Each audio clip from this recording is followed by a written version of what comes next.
কিছুদিন আগে আপনাদের মাধ্যমে একটা ভিডিও দিয়েছিলাম এই পুষ্করিণীতে নৌকা দিয়ে ঘোরার ভিডিও। আমার সাথে কতগুলো লোক আছিল। আজ প্রায় 1.5-2 মাসে মাছ মোটামুটি ভালো বড় হয়েছে। দেখেন মাছগুলো আসলে তেমন বোঝা যায় কিনা জানি না, দিনের বেলা তো অনেক ফোকাস লাগছে। মাছগুলা দেখেন, যেগুলা লড়তাছে সবগুলা মাছ সম্ভবত এগুলা ফাঙ্গাস মাছ। অনেক বড় বড় মাছ, প্রচুর মাছ।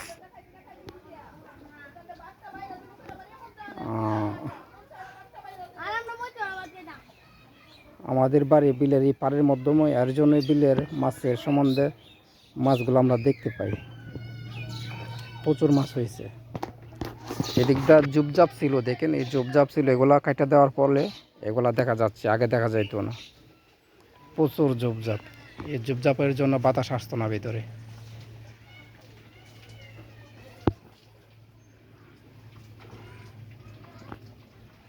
এটা আসলে এক সময় যখন পতিত ছিল তখন আমরা এটাতে বসি দিয়া মাছ ধরতাম।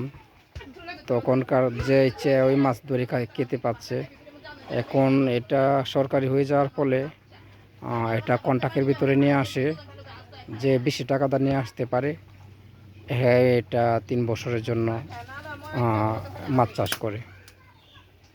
আগের দিনই ভালো ছিল, আমাদের বাড়িঘরও ভাঙতো না। এখন মাছ চাষ করার ফলে আমাদের বাড়িঘর ভেঙে যায়, আমাদের খুব প্রবলেম হয়।